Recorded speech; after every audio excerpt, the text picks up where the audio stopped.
is instead of having to just take his word for it, he gives you coordinates on where you can actually see it for yourself. And by 2017, mid-2017, he says we're going to see an eclipse with Nibiru. So the implications and the side effects of what might happen to us here on Earth is pretty scary. We're going to get into some of that. David, really appreciate you joining us tonight. How the heck are you? Very good tonight, sir. How are you? I'm doing fantastic. I appreciate you coming on here with us. I know that you had reached out to us a few weeks ago. You've got a really cool book coming up here that's going to break everything down with Nibiru. Let's talk about what you do. Well, the way I got into it, I've always believed in following the money. About 5 years ago, I got into some research on the Pentagon black budget. And I don't know if you recall, but you probably do, that the day before 9/11, Don Rumsfeld announced at a Pentagon news conference that the agency was 2.2 trillion short. Money was simply missing, 2.2, not billion, but trillion. So having worked for a period of time at the Pentagon, I realized this was most likely black budget funds. And I did some investigation, and I ran across a couple of areas, basically the deep underground military base research done by Jesse Ventura, done by Phil Schneider, done by other personalities. And I realized, of course, that's likely the source of the lost money. It's black budget ops, and it's being spent. And why is it being spent in terms of these type of bases? So that's how my curiosity was picked, you might say. These bases, I understand, are built away primarily from geologic tectonic areas. But again, when Planet X passes, you're going to have new geotectonic faults established when you have force 11, 12, 13, 14 earthquakes. So I don't know how safe they're going to be. It could be a lost investment for those people. In any case, that was my basic introduction about 5 years ago. And then I got into the science of the topic. Well, and science is something that I'd really like to get into today. So, we could help the skeptics see some solid evidence to help them prepare, mentally, physically, spiritually, whatever. It sounds like it's going to be difficult in many cases to prepare for this type of event if it is as serious as many predict. Different underground bases. They've been building them for years. You can go all the way back 70 years, and they were building these things, probably even before that. So have they been spending more money since 2001 on these underground bases then? My understanding, and this is partly from Phil Schneider, I know he worked 11 years at Groom Lake, Area 51. He says the black budget varies between 0.2 trillion and 1.2 trillion per year. I'm not sure when the inception started. It was absolutely going on in the late 70s and 80s. He says a couple of dozen of these may be reasonable for protection. I agree, nuclear protection. But the question is, why do we have over 130 of these? That doesn't really make any sense unless, obviously, Planet X is absolutely a fact, which it is. Well, so, 4 years ago, I remember reading an article on Yahoo News that claimed eventually people are going to be able to look up in the sky and they're going to see what looks like a second sun, but really it's a giant sun that exploded. I think they said it was Betelgeuse or something like that. So in my mind, when I read stuff like that in the news, I think it's, the forces behind the scenes or whoever's kind of orchestrating the media, prepping people, subconsciously getting them ready for this type of event. First, it's just an explosion that looks like a sun, and then, hey, oh, it is a sun. So, do you have any physical evidence, like pictures that you can say without a shadow of a doubt, or files or white papers? Yes, I do. In fact, there's some very good videos on the internet itself that are good photographic analysis. There's one called Multiple Suns Rise Over Halifax, Nova Scotia. Those are the keywords that a person would enter on YouTube to read it or view it. And you can see the sun. And then at the 3 o'clock position, you have Planet X. To the right of Planet X, you have a separate lens flare. Now, that doesn't reflect the lens flare, of course, in the water below. But Planet X is generating its own light, and you can see its reflection, therefore, in the water below. Next, I think a fog bank moves in, and it obscures the sun, but Planet X is still visible. A lens flare cannot do this. Now, that's one good example of something they could simply look up themselves on YouTube. There's also some good Davis Station South Pole videos out there. And there's, in my book, which is Planet X, The Arrival in 2017 by David Mead on Amazon, I've done a video. It's page 15 or 16 or so of the book. And I have a section called Photographic Analysis of Planet X. And I study one video which another analyst did an extensive study on. And let me just sort of explain what happened. A fellow named Glenn Vaughn on April 11th, 2015, was flying down the Pacific side of Central America. He's a professor, an ex-professor at California University. He took a 20 megapixel raw file with a Sony digital camera, and he confirmed the report by sending it in to a particular analyst for review. He took it through an aircraft window. Now, an analysis of the metadata indicated it was taken at 240 dpi, very high resolution, and the metadata further showed the date, the time, the GPS coordinates. I think it was a Sony DSC HX50V camera. In any case, using Starry Night Professional version, the video, which is referenced in my book and which is on YouTube, did a field of view analysis, and he determined Mercury is above, in other words, superior conjunction with the Sun, and the object in the field of view, therefore, is not Mercury. Mercury does not have wings, as does this object, and Mercury does not have the brightness or contrast of the unknown object. Now, the analyst also performed a gamma test on a paint program. Gamma testing shows if an object is hot or cold. Hot objects generate, of course, their own light like our Sun. A lens flare would be a cold object. They read direct light, they don't generate it. So he started with a gamma of 1, reducing it by steps. At point 10, the gamma illustrates stark differences. At point 01, he shows the hottest, brightest objects on the video. He then reduced brightness to a value, I think, of -3 in contrast to +2. The hot objects fade in together, proving they're genuine. Then he ran a luminance test to determine the intensity of the object, and he determined it was behind the Sun, not a reflection. There are actually wings on the object, which is clearly behind the Sun. Now, he stated this is deeply disturbing. The reason is the gas tails of comets follow solar winds, and they're not visible until the comet's orbit is inside of Jupiter, at which point, normally the luminosity at that point of the Sun makes the tails of the comet or the planet visible. Of course, Planet X, we all call it Planet X or Nibiru, but it is a dwarf star. It's either a red dwarf or brown dwarf star. Now, the object, which is clearly Planet X by deductive logic and process elimination, is therefore now between Mars and Jupiter. It's not in the outer reaches of the solar system. It can clearly be seen, especially from the southern hemisphere. Now, as of April 2015, therefore, the date of that video and the analysis, Nibiru is close enough to the Sun so that the Sun's light is reflected to the tail, making it appearing like wings. And there's one other quick comment I'd make, because actually that video had 2 parts. The second part was a lady who lives near where I do, Sanibel Island, Florida, Melissa Huffman. Now, you can look at this video itself on YouTube. I think it has more or less gone viral, and nearly 1 million people have looked at it. And this is a 2015 video. The object is very interesting. She pans the sky and shows the object, and then the moon. Now, it's clearly a planet visible just north of the Sun. Now, using stellarium and knowing the moon phases, comparing it to her video on the moon, you can go to the derived date, take away the atmosphere and the ocean, and you can determine the relationship of the stars to the horizon. So to determine the date, you basically just use moon charts, and the moon is well below the horizon in all dates after September 26, 2015. Therefore, the video was taken earlier. Now, September 2015 moon phases give us a comparable to the moon in the video. And if you look at the moon phases diagram to the actual picture of the moon, it has to have been photographed on September 23, 2015, based on moon phasing. Now, on that date, Mercury in stellarium is very dim, somewhat above the horizon. Also, I believe it's in a different location than the unknown object. All other planets are below the horizon. The video, therefore, conclusively and plainly shows an unidentified planet, or dwarf star, Planet X, of some significant magnitude quite clearly. So I can reach no other conclusion, and the analyst did himself, than this is a rare photo from this hemisphere of Planet X approaching us. Wow. You know, and there's also speculation now, and I hadn't heard this until about a year ago, that not only is Planet X going to come our way, this dwarf star, but also a bunch of planets with it, like it's bringing in its own solar system. Is there evidence or truth to that?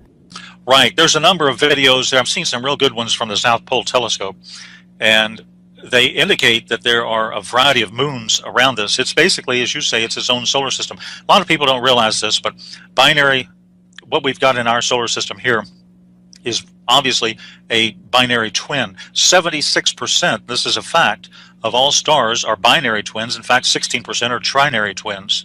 There are 3 suns, but ours has a binary companion, and it comes under the name of Planet X, Nibiru, and so forth, Nemesis. There are various names to it. But ours has a binary twin, and it's very common.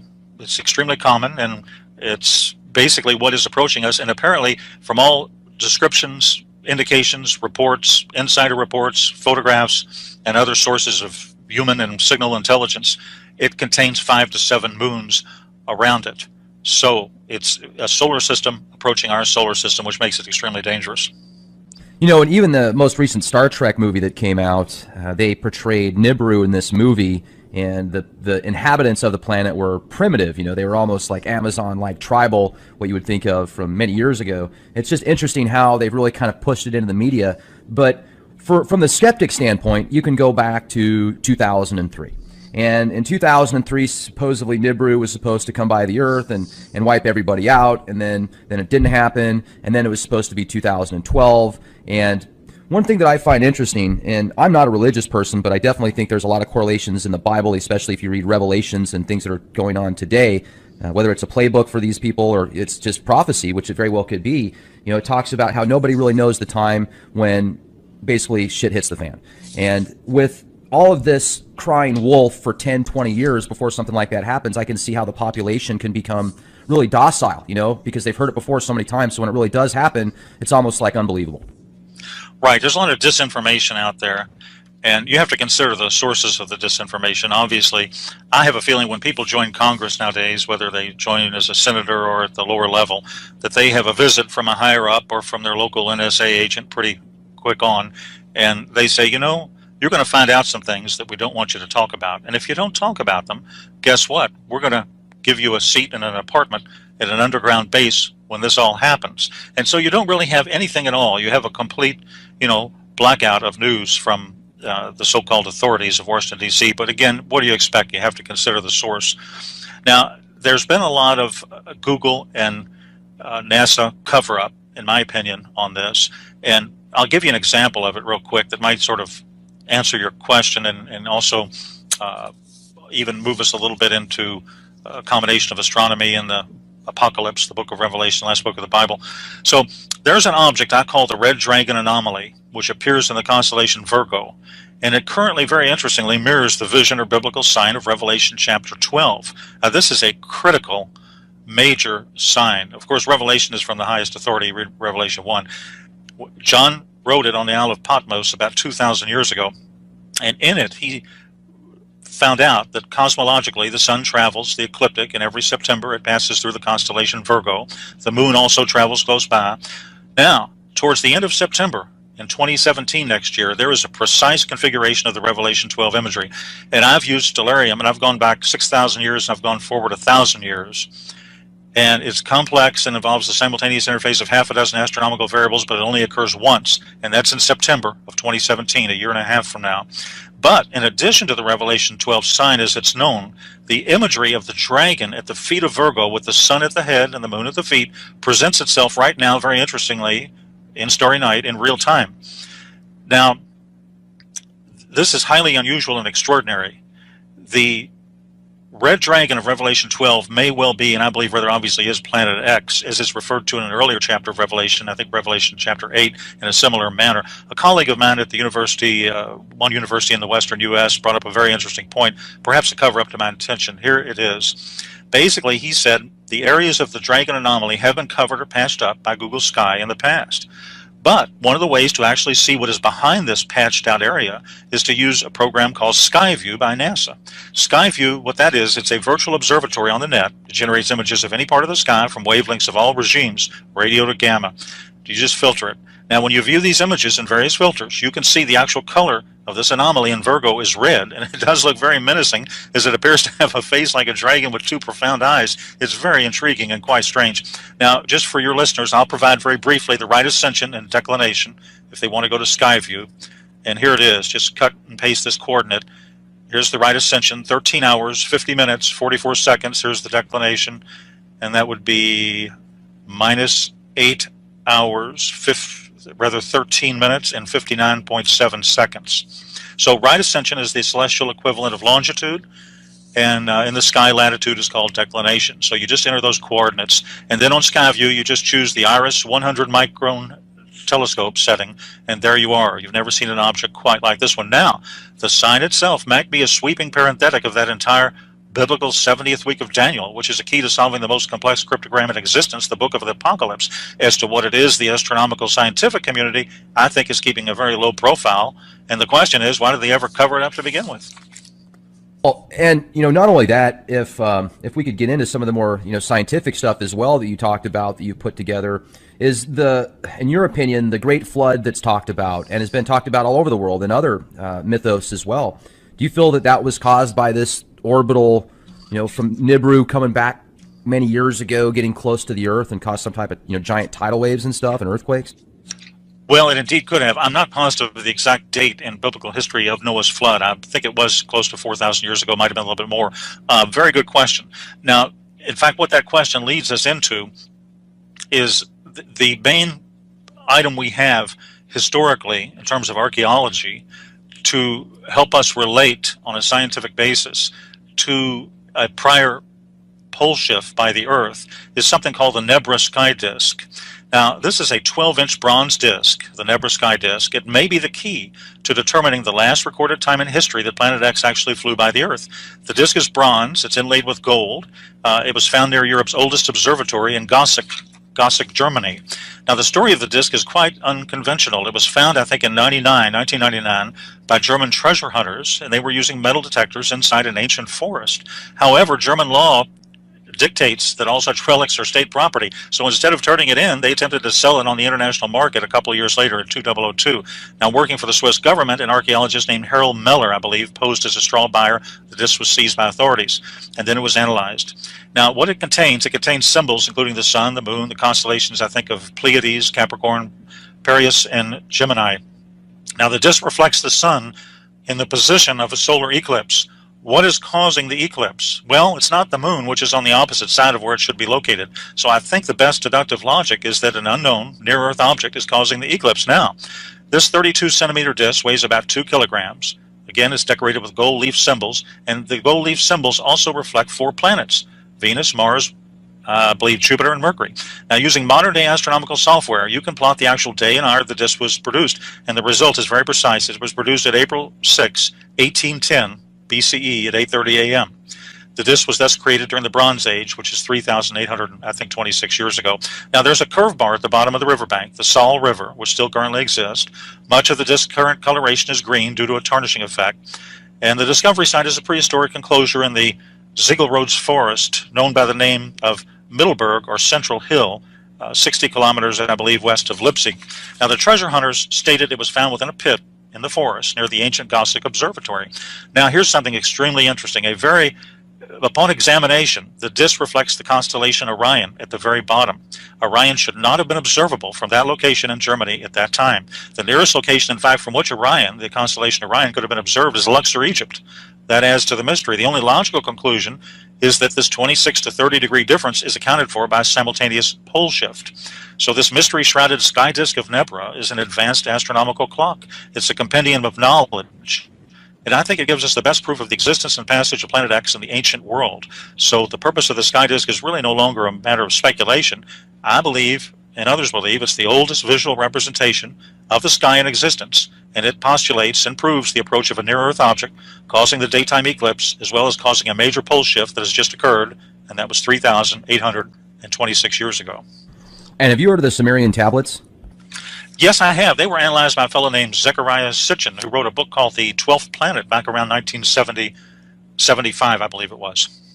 And the stuff he talks about in his books as well, when he deciphers the tablets or translates them, he talks about Planet X and Nibiru, the winged destroyer, and basically a 3,600-year orbital pattern, or, orbital cycle. So it's been talked about for forever, basically, previous generations. And it sounds to me like we're getting pretty close to where if you've got a pretty good telescope and you know where to look, you can go outside, look up in the sky, and you can see it for yourself. That is correct. Now, when it was first observed, however, back in the 80s, because it's so close now, it's different. When it was first observed, probably the first time it was actually observed, it was observed in the infrared spectrum in 1983 by a orbiting Earth satellite telescope called the Infrared Astronomical Satellite. And this is when all those articles appeared in the Washington Post and the New York Times and so forth. And that's when, right before blackout occurred, there were some articles over a 6 to 12 month period of time when it was pretty much spoken freely of. And then all of a sudden, I think they realized the seriousness of the matter, and they went ahead and produced a blackout. But a lot of times I think many of the instruments that are used to view this object in very great detail are, for example, the Spitzer telescope, which is in a trailing Earth orbit. It's, of course, a satellite telescope, and it's infrared. And the Vatican, they've got their telescope, and that's infrared also. That's in Mount Graham in southeastern Arizona on the top of a 10,000-foot mountain. It has several names to it. One code name. They've actually got several telescopes there. They've got a radio telescope. They're listening for extraterrestrial intelligence, and then they've got the VATT telescope, and then they're also joint venturing a project that they strangely have codenamed, of all names, Lucifer. And right. This is can you believe it? Oh yeah. I mean, it doesn't. Right now, to the world we live in, it's to be expected. Well, it's unbelievable. It's right. It is. And Father Malachi Martin, I remember an interview with him back some years ago. I found out about it later, but he interviewed, I think, with Art Bell or some radio show in 1997, and he said, we're looking for an object. We, the Vatican. Now, he was a Vatican insider. He's an ex-Jesuit. He was a Jesuit. And he said, we're looking for an object that's approaching from space. The Catholic Church is, the Vatican is, and we think it's going to approach in about 20 years. Now, that was in 1997, which is 19 years ago. So he basically, I believe he was a professor of paleontology at the Pontifical Biblical Institute of the Vatican, and he criticized the Vatican for not releasing the full content of the third secret of Fatima. And the presumption was the Vatican didn't want the facts known about wormwood. Well, in any case, it just seems highly suspicious that they've invested, all of this money there to, why are they in the strange business of astronomy? Why do they have this large binocular telescope on Mount Graham? It's a near-infrared telescope. Now, the cover story is, of course, they're looking for extrasolar planets and alien intelligence.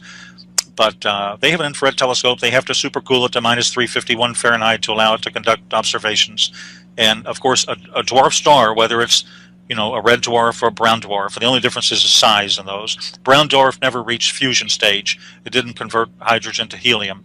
A red dwarf is anywhere from 0.8% to half the size of our sun. Anything less than 8% of the size of our sun is classified as a brown dwarf. So it's one of the two. But the way to observe those is in the infrared spectrum. They do have red halos around them, but to determine the heat signature, you need an infrared telescope. So that's what you've got. And anyway, I think another Vatican insider stated that the Graham Observatory is used to study anomalous celestial bodies approaching the Earth.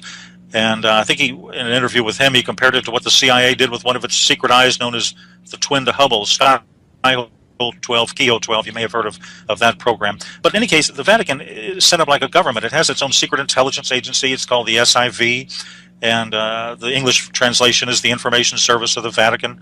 And the LBT, their Lucifer telescope, is two giant 28-foot diameter telescope mirrors. And it's cooled, super cooled, in order to observe near-infrared wavelength range. So the question is, what do you think they're looking for? It's interesting, too, because you brought up the way that a brown dwarf and a red dwarf works, and you talk about how it's very difficult to see unless you've got, this infrared type telescope or whatever. And I've seen so many different pictures of what could be Nibiru or some type of other anomaly, but there's a few pictures I'm thinking of in particular. And the last show I did on Nibiru a few weeks ago with a gentleman by the name of Bob Evans, he's got probably about 1,000 different pictures that he's been given from people all over the world. But a lot of them I look at and I say, yeah, that might be lens flare. I don't know what that is. But a few of them in particular that he showed, a couple of them that I'm thinking of in specific, and I'll pull these up here in a moment if I can find them. They were like, it was in Italy, and it was just this giant red circular mass. And it almost looks like, okay, well, is that the sun, but somebody used some type of filtering software to make it look like that big giant red mass? But it sounds to me like Nibiru, possibly. Right. I know the individual you're referring to, and he is a superb investigator with an excellent reputation and track record. So I would guess that, as you say, most of his photographs are quite genuine. And I think we've had the best photographs since about 2010, 2011. We've had superb photographs and videos in 2015. It's getting larger. I think a fellow named... yeah, it's huge. I mean, these pictures, David, I'm telling you, it takes up half the sky in that particular area of the picture. I mean, it's mind-boggling.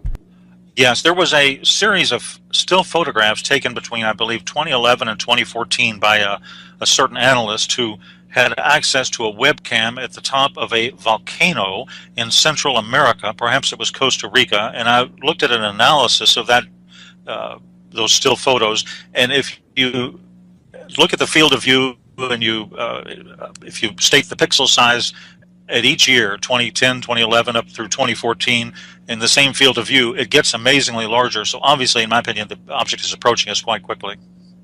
You're saying that you think it's right now in between Jupiter and Mars. Right, absolutely. And I believe, getting to one of the main points of my book for just a moment, not only is there a lot of scientific evidence, and again, you look at the circumstantial evidence. You look at these deep underground bunkers and the missing money and all of these things that don't make any sense unless you use a philosophical principle called Occam's razor. The simplest solution is the most reasonable and is the one you should use. Now, getting back for just 1 second, maybe I can even talk a little bit about the John's very apparent description in Revelation 12. It's a very precise celestial event that he talks about. Now, I talked about one particular object, but I didn't really talk too much about what's called the Revelation 12 sign. And in Revelation chapter 12, if you read the first 4 verses, you'll notice those are very specific visual descriptions that are not referenced again.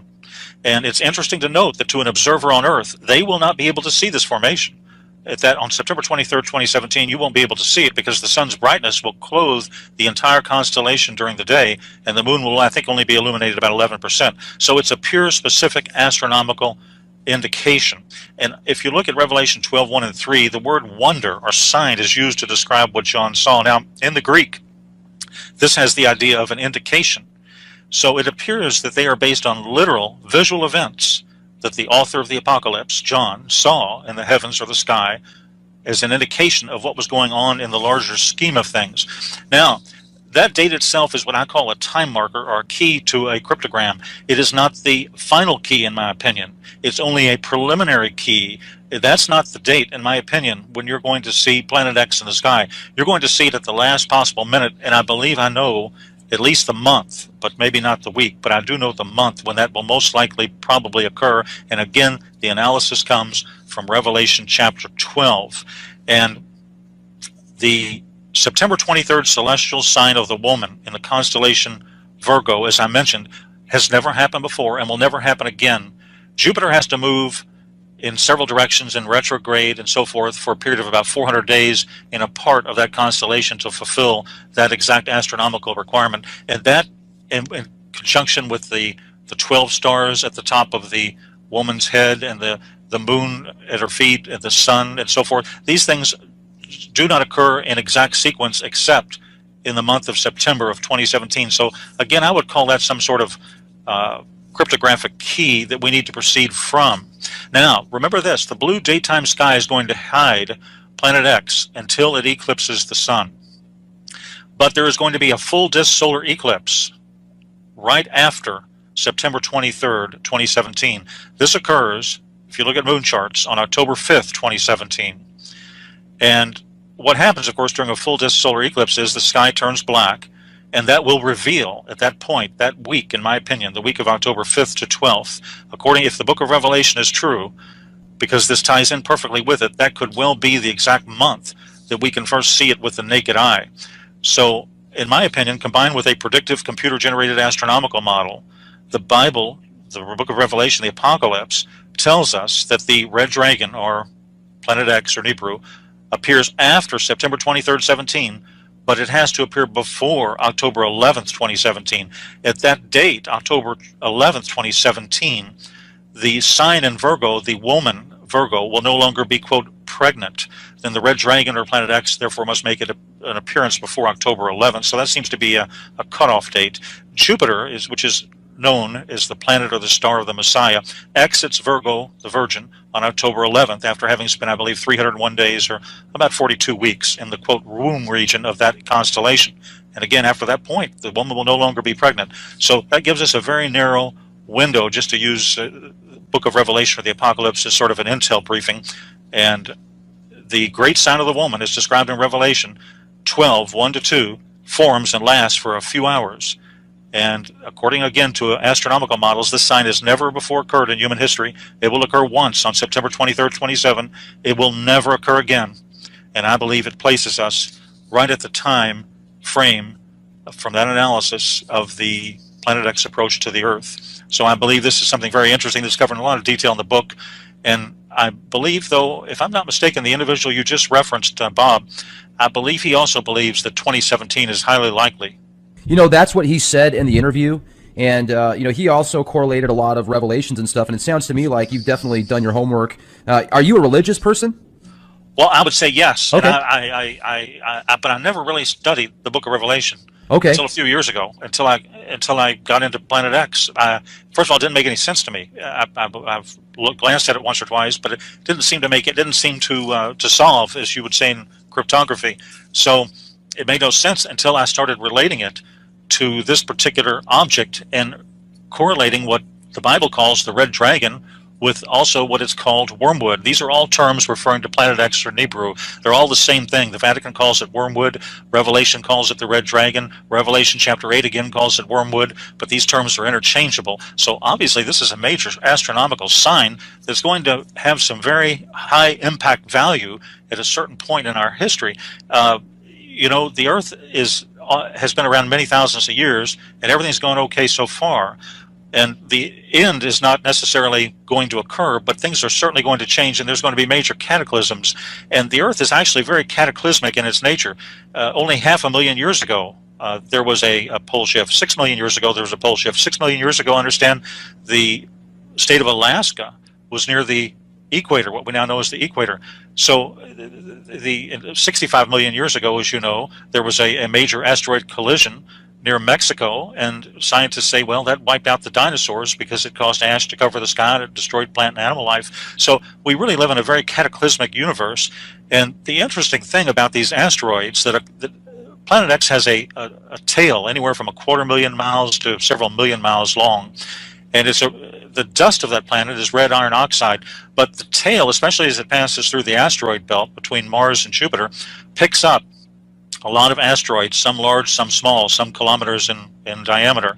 And these items, the U.S. and the world actually has nothing at all to protect against an asteroid collision. You can't shoot a nuclear weapon at it because all it would do is break it up into more pieces and you'd have more targets hitting the same area. There's no early warning system. There's no way really to protect against this. Yeah, I mean, you'd almost have to find a way to send something that could move it, you know, hook up some thruster system to it and have it blast off the opposite direction, because obviously inertia, yeah, you shoot a missile at it and then it's just going to be a million other pieces that are going to fire onto the Earth. So, very right, interesting. And they haven't discovered that yet, to my knowledge. They're probably working on it, and they might have it in 50 years, but I don't think they have it yet. Yeah, I mean, absolutely. Who knows what they have? So, how far before you think, I mean, do you think in 2017 it's going to be chaos on Earth? Do you think that it's basically going to be blowing up, you know, earthquakes 10 times more than they are now? What's going to happen a year from now? Right. Well, at that point, I would prepare. Now, here's something very strange. I would prepare on or before the fall of 2017. I would conduct emergency preparedness. Of course, you want to be spiritually ready. You want to have a clear conscience and all that, but you need to do physical preparations as well. I think survival gear, emergency food, that sort of thing. And the reason is, and again, all this while, you're going to get increasing levels of disinformation from the mass media until it's actually there. And then they're going to say, whoops, we didn't have any notice, we don't know what happened, and so forth. And they're going to run and hide in what they've already established. But, you know, the public is there, and the public has to fend for itself.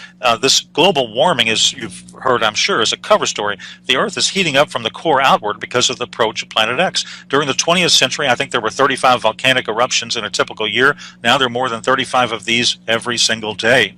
So basically, when X approaches, that week you see it in the sky, let's say it's October of 2017, you know, for purposes of discussion, at that point, it's not going to actually collide, I don't believe, with the Earth.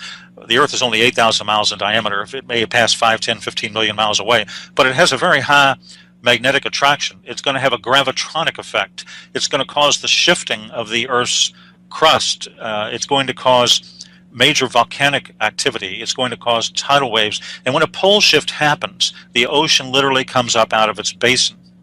So you're going to have major weather changes, seismic activity, and volcanic eruptions. Probably at that point, Yellowstone, the Yellowstone super caldera, will likely erupt. That could affect up to a third of the United States, cover it with ash. Right now you've got unexplained sinkholes, bizarre weather. So we've seen these core changes, and of course the cover story, the legend that we're given by Al Gore and those types is global warming. Well, of course that's just a total story.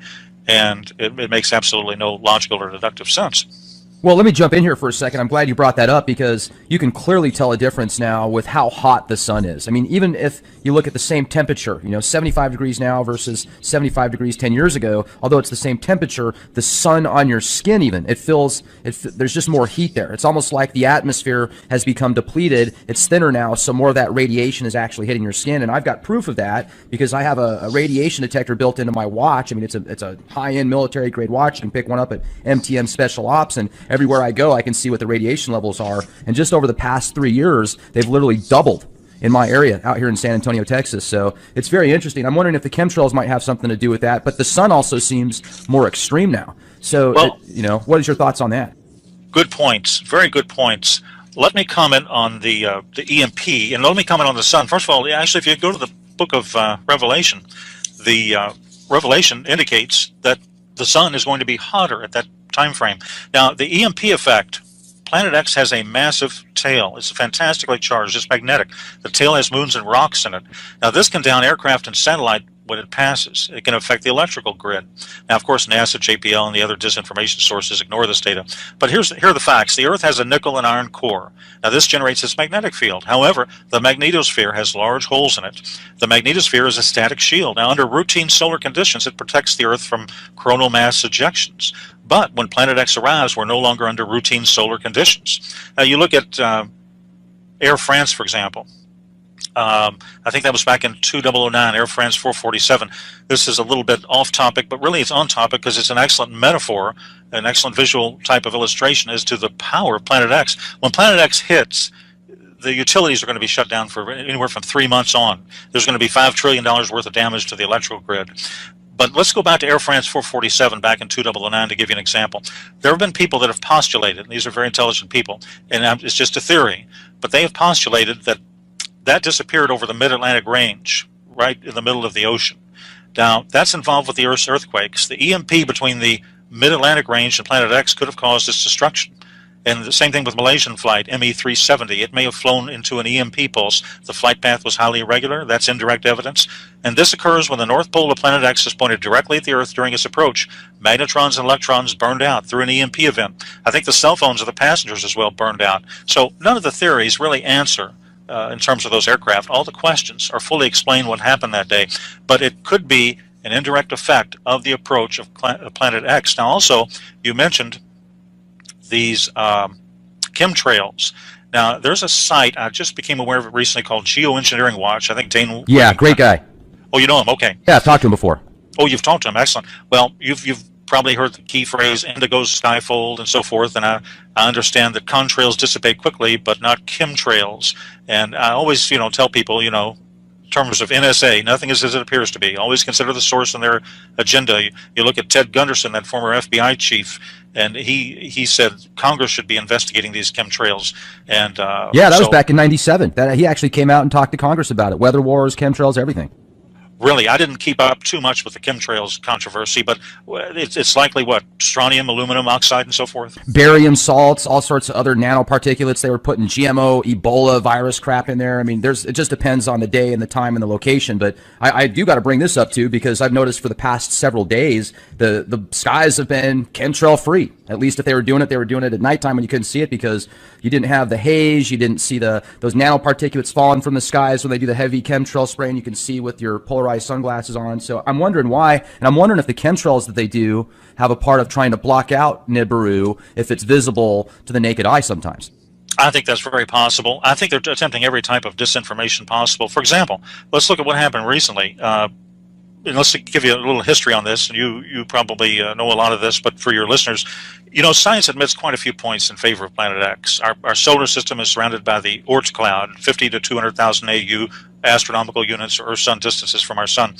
And if our sun is part of a binary system, which it is, and you have a common center of mass, this can disturb the Oort cloud, send comets or whatever toward us.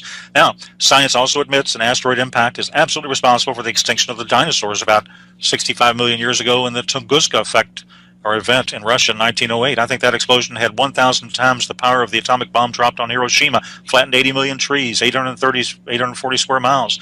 Now, Here's the thing. Science admits a recently discovered dwarf planet named Sedna has an extra long and a rather unusual elliptical orbit around the sun. I think it's 76 to 900 AU.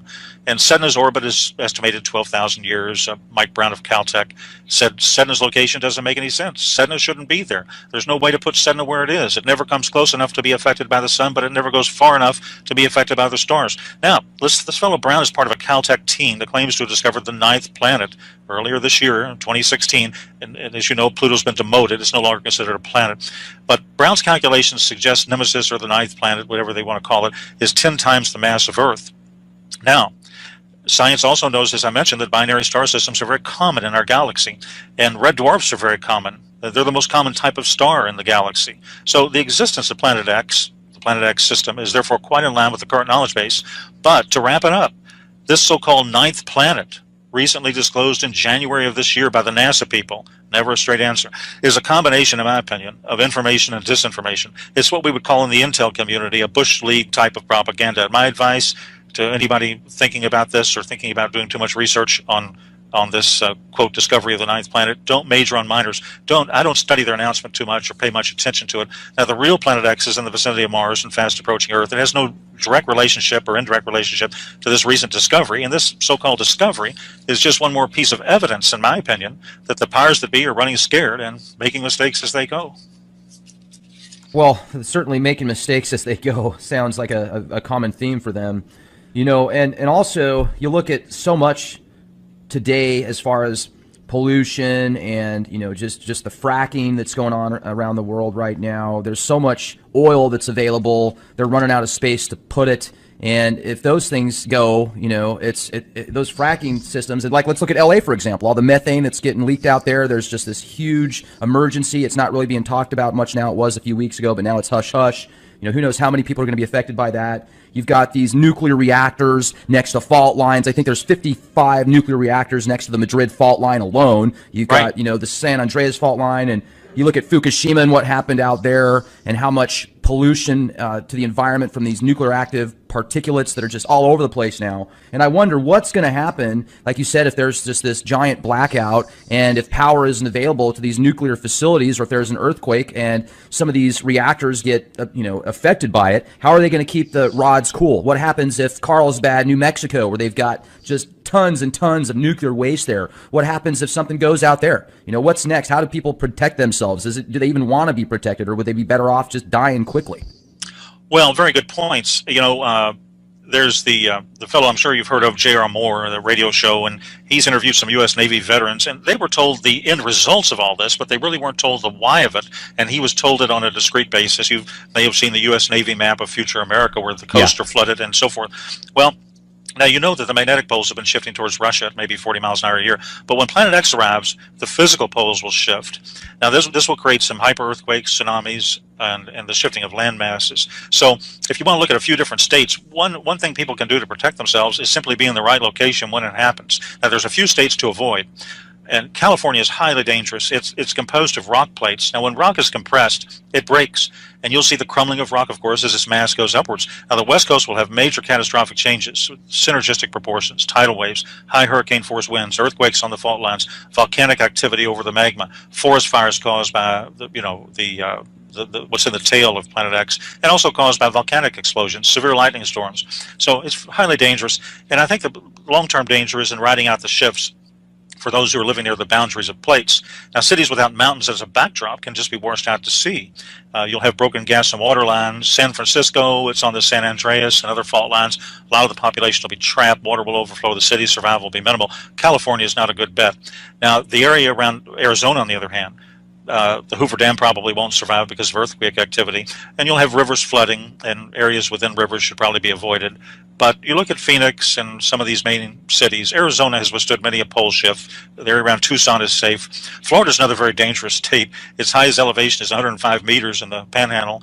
But as for Central and South Florida and the Keys, these parts can be devastated by a tide of water. Colorado, for example, is a safe area. The domestic division of the CIA is relocating to Colorado. That should give viewers many clues right there. Right. Eastern Colorado has descends into plains, has rivers. Some of these may be a border safety.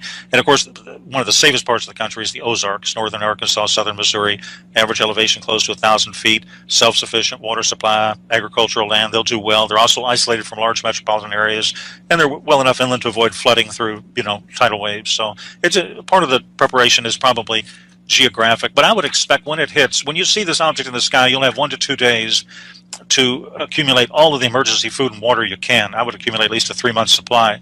Now, the strange thing is about this whole thing is that Congress could have done something about this electrical grid. It could solve it for $300, $400, $500 million.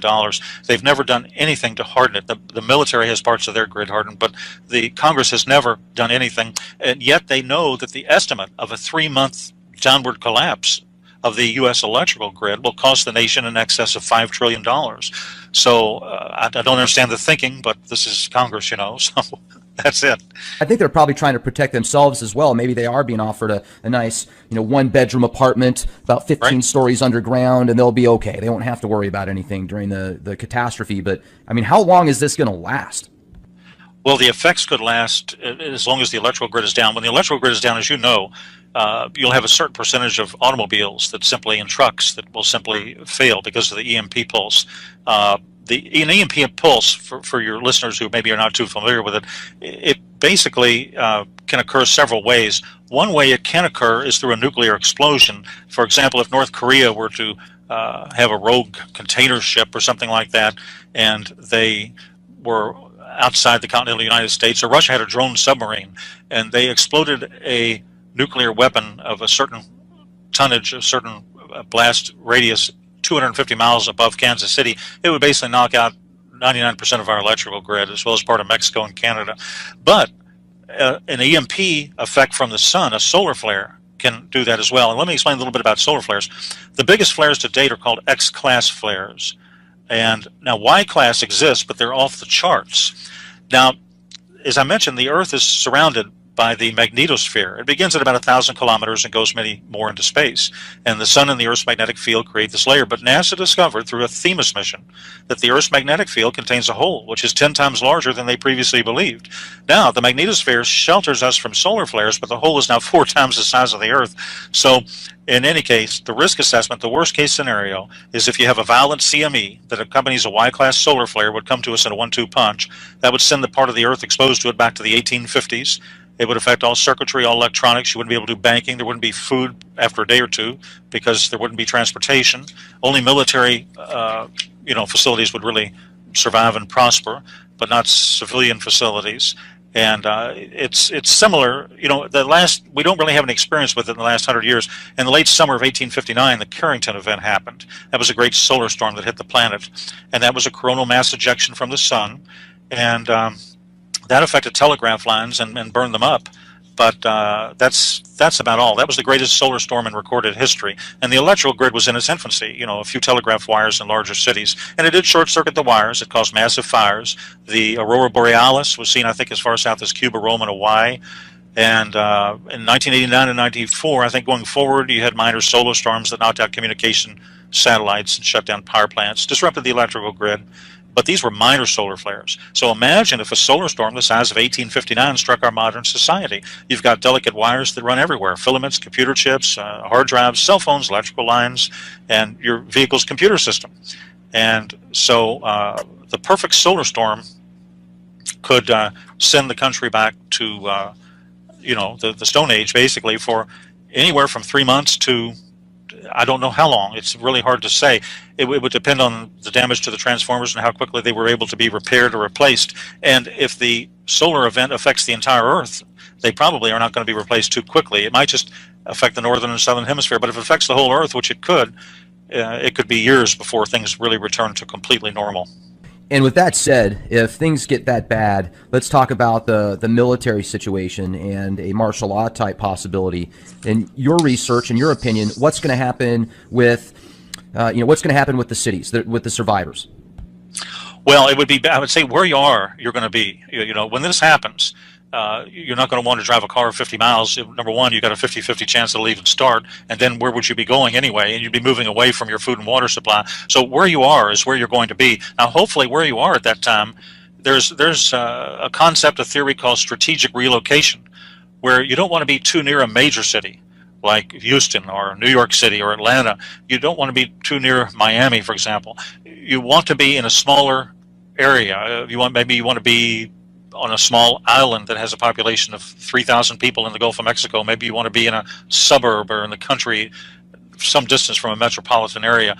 But wherever you're going to be at that point, you may be there for a long, long, long time. So you want to consider, seriously, I would say, consider where you are keeping residence. I mean, absolutely, Houston. I can't even imagine what that place is going to be like if something like this happens. I mean, Zach, you can just go to YouTube and watch a 5-minute video on how some people react to Black Friday when they don't get their flat screen TV for $100. You know, they'll punch a 80-year-old woman in the face that can barely walk. You know, and they're 300 pounds. I've seen that before at Black Friday on TV and YouTube. It's terrible. You know, to see that kind of stuff. But yeah, Katrina. Katrina's an example. I mean, that was what was that? I mean, the shelves were, I think, were just no food on the shelves after 8 hours. Hurricane Katrina. So the supermarkets don't carry that much. They carry maybe 2 to 3 days maximum inventory. So those would be cleaned out within 24 hours, and there would be no food at that point. So martial law would be necessary to keep things under control. You'd probably have it. Now, do you feel that the military will even have the opportunity to keep stability and structure, or do you think it's just going to be full-on chaos? I would imagine the large cities complete chaos because the military is going to be hampered in terms of any type of rescue operations. And, you know, it's strange. Russia and China might have a better chance at this than we do because Russia has over 10,000, in my knowledge. They have over 10,000 of these shelters, and they have some of them that are built into the sides of mountains that are 250,000 capacity. China has such large underground structures that they keep entire submarines and jet aircraft stored inside the structures themselves. So some of these other countries seem to be a little more prepared, I think, than we are. We have supposedly prepared for the elite. We have got these deep underground military bases, but the normal populace has not been really given any information, and they haven't been, not only have they not been told anything, but nothing's been done in terms of preparation for them. I'm trying to remember that website that's out there. It's a statistic website that a lot of military corporations, Fortune 500 companies, etc., will use their statistics, and they have different statistics at different years of the populations around the world and each country and province, etc. America, in I think it was 2028 or 2029, they calculated that the population was going to be something like 17 million. That's a very interesting concept, and that's one of the few concepts I really have not researched and I don't have a knowledge base on. So you may know more about that than I do at this point. Well, and if that's true, you know, if they are expecting there to be, if there's these think tanks out there that are in the know, they're expecting there to be approximately 17 million people in North America 11 years from now, and what you're talking about, and if our country isn't prepared except for the elite and these other countries do have more preparedness and structures, then that makes more sense with what you're talking about. Yeah, exactly. So again, I think one way people can prepare is to simply read a book, read the product of years of research, read my book, read somebody else's book, go to the right web pages, do your own research, do your own thinking, use your head, but you do need research, and to accumulate the type of research you can find in professionally written books can take 1 or 2 years. It might be easier just simply to buy a book. So I would highly recommend people educate themselves, understand the whole picture, and probably take action at that point. You know, you were really into forensics, and I was just wondering if you could talk to us a little bit more about that and what you did, because you can tell you're very well versed. Oh, good, sure. Yeah, basically I was involved in, I've written some books on corporate governance, on fraud cases, fraud investigations. That's what I was involved in. I worked at a very high level of both the government and also with the with some Fortune 500 and Fortune 1000 companies. And I wrote reports basically for in the latter case for the board of directors. And I would do, I was more or less a specialist in research. I was an investigator, and you know, my reports were very highly detailed. And I've written a book, in fact, on research, and I've written a book on corporate governance. So I'm you know, very familiar with all of the problems these large corporations have had, starting with Enron and WorldCom. And